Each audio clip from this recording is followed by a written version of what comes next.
నమస్తే, welcome to Telugu రాజ్యం. ప్రస్తుతం మనతో పాటు సినీ క్రిటిక్ దాసరి విజ్ఞాన్ గారు ఉన్నారు. వారితో మాట్లాడదాం. హలో అండి విజ్ఞాన్ గారు. నమస్తే. సో ఈ నెల 24న రిలీజ్ అయ్యే Harihara Veeramallu ticket price hike చేశారని ఒక వార్త వస్తుంది. అది హైక్ చేశారు, ఆల్మోస్ట్ 600 నుంచి 700 వరకు ఉందని, ఏపీలో వాళ్ళ ప్రభుత్వం ఉందని హైక్ చేశారని వార్తలు వస్తున్నాయి. ఇది ఎంతవరకు నిజమంటారా? అసలు ఏమైంది? 1 సెకండ్. పుష్పకి మనం 1500 పెట్టి కూడా చూసాంగా. ఓకే, తప్పే ఉంది. బేసిక్గా ఈ రోజుల్లో ఏమైందంటే సినిమా షెల్ లైఫ్ 3 డేసే. ఓకే, అంటే దానికి కూడా నువ్వు ఎప్పుడైతే బుకింగ్స్ ఓపెన్ చేసావో ఫ్రైడే సాటర్డే సండేకి బుకింగ్స్ ఫుల్ అయిపోతాయి ఆల్మోస్ట్. కొన్ని ఖాళీగా ఉన్న మార్నింగ్ పబ్లిక్ టాక్ వల్ల దేనివల్ల వచ్చేవాళ్ళు వస్తూ ఉంటారు. మండే తర్వాత ఏ సినిమా ఉండట్లా. బాగా ఇరగదీసే టాక్ వస్తే తప్ప అది మళ్ళీ నెక్స్ట్ ఫ్రైడే వరకు ఉండదు. ఓకే, చెప్పాలి అంటే. సో ఈలోపే నిర్మాత సొమ్ము చేసుకోవాలి. అందుకని చెప్పేసి టికెట్ రేట్లు హైప్ పెంచుకుంటారు, ఎక్కువ థియేటర్లలో కూడా రిలీజ్ చేసుకుంటారు. ఓకే. ఇప్పుడు కన్నప్ప వచ్చే టైంలో పాపం వాళ్ళు ఏదో సింగిల్గా వచ్చారు, 1-2 సినిమాలు వచ్చినా కూడా పెద్ద వాళ్ళకి ఇబ్బంది అవ్వాల. ఈ హరిహర వీరమల్లు టైంలో ఏంటంటే దీనికి ఏదైనా పోటీగా వేరే సినిమాలు వస్తే థియేటర్లు పంచుకోవాలి, నీకు నాకు అని.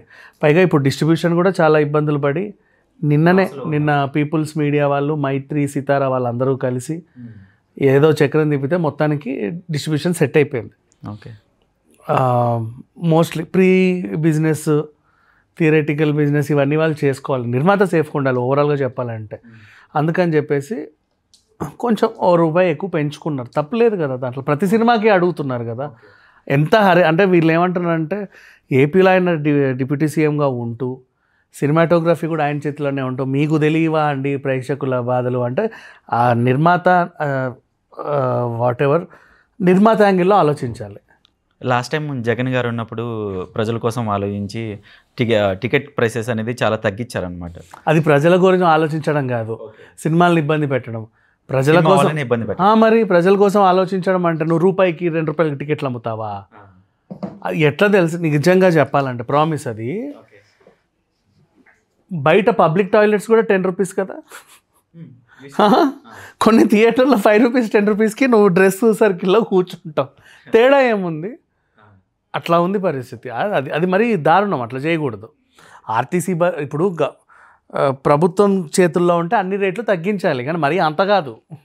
నువ్వు తగ్గించు అంటే ఫర్ ఎగ్జాంపుల్ 150 ఉన్న టికెట్ని 100 చేయడము, 125 ఉంది 75 చేయడము, 50 ఇట్స్ ఓకే, నాట్ బ్యాడ్.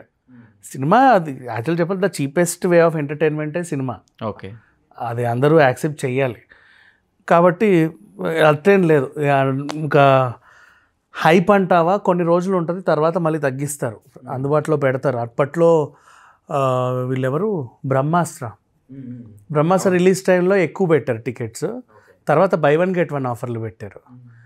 ఇంకేదో సినిమాకి కూడా అదే వచ్చింది. ఆ బ్రహ్మాస్త్ర తర్వాత buy 1 get 1 50% ఆఫ్లో చూపించారు సినిమాని. వస్తాయి అట్లా, అదేం పెద్ద విషయం. ఆదిపురుష్ అనుకుంటా, ఆదిపురుష్ కూడా అంతే 50% ఆఫ్ buy 1 get 1 ఆఫర్ ఏదో పెట్టారు. తర్వాత తగ్గిస్తారు. ఫస్ట్ నిర్మాత సేఫ్టీగా ఉండాలి. ఆ నిర్మాత సేఫ్గా ఉంటేనే మనం మళ్ళీ ఇంకో సినిమా చూడగలం. హరిహర వీరమల్లు ఎలా ఉండబోతుంది అంటారు అసలు? అదే ట్రైలర్లు టీజర్లు చూసాం, బాగానే ఉంది. వాళ్ళ ప్రీ రిలీజ్ ఈవెంట్ అయితే రిలీజ్ ట్రైలర్ ఏమన్నా వస్తుందేమో, అది కూడా చూడాలి. అంతే. అన్ని సినిమాలు మార్నింగ్ ప్రెస్ మీట్ పెట్టారు. బేసిక్గా నేను చూడమనే చెప్తా అన్నీ కూడా. ఎందుకంటే చరిత్ర సినిమాలు అంటే నాకు ఎప్పటి నుంచో ఇష్టం, ఇది అందరికీ తెలిసిన విషయమే.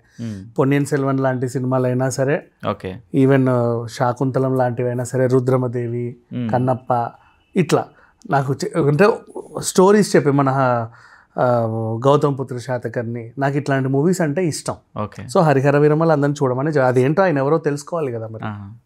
అంటే ఇలాంటి హిస్టారిక్స్ సినిమాస్ని ప్రజలు ఆదరిస్తారంటారా? ఇంచాలి, ఎందుకంటే చరిత్రలు చెప్పేవాళ్ళు చాలా తక్కువ మంది ఉన్నారు. ఈ రోజుల్లో రామాయణాలు భారతాలు ఎవరు తీయాలంటేనేమో ఎక్కువ డబ్బులు పెట్టాల్సి వస్తుంది. ఎక్కువ డబ్బులు పెడితే అవి రికవర్ అవుతాయో లేదో తెలియదు. సాంకేతికత డే బై డే డెవలప్ అవుతుంది. ఇంకా నీకు చెప్పాలంటే హరిహర వీరమల్లుకి 5 ఏళ్ళ ఈ సినిమా స్టార్ట్ అయినప్పుడు ఒక రకమైన విఎఫ్ఎక్స్ ఉంటాయి మనకి, ఇప్పుడు దానికి 10 ఇంతలు పెరిగిపోయింది. ఏఐ టెక్నాలజీ కూడా వచ్చేసింది. మరి అంత డెవలప్ అయింది. సో టెక్నాలజీ డెవలప్ అవుతున్న కొద్దీ కొత్త కొత్త అంటే ఆడియన్స్ కూడా దానికి అలవాటు అయిపోయారు. ఇప్పుడు మనం చూడు ముఫాసా, అది నిజంగా పులి కాదంటే నమ్ముతామా, సింహం కాదంటే నమ్ముతామా, కోతులు కావంటే నమ్ముతామా? లేవు, అది అట్లా ఉన్నాయి రియలిస్టిక్గా. నేషనల్ జియోగ్రఫిక్లో చూసినట్టే ఉంది. సో ఆ రేంజ్కి వచ్చింది టెక్నాలజీ. సో రియాలిటీకి ఎక్కువ ఇష్టపడుతున్నాడు ప్రేక్షకుడు. మనం వాడికి డమ్మీలు చూపిస్తే నచ్చట్లా. అతనికి రియాలిటీ చూపించాలంటే మనకి 1000 కోట్లు ఖర్చు అవుతుంది. 1000 కోట్లు ఖర్చు చేసి చూపించినా అది మళ్ళీ మనకి రిటర్న్ వస్తే రాదో తెలియదు. అట్లా చరిత్రలు చెప్పడం మర్చిపోయారు అందరు. మనకి ఎందుకు వచ్చిన గొడవలు, ఏదో కమర్షియల్ సినిమాలు తీసుకుంటూ కాలం వెళ్ళదిద్దాం అనుకున్నారు, లేదా సబ్జెక్ట్ ఓరియంటెడ్ ఇట్లా ఉంది. ఇప్పుడు కొంతమంది కొత్త గొప్ప చరిత్రలు చెప్తుంటే చూడండి.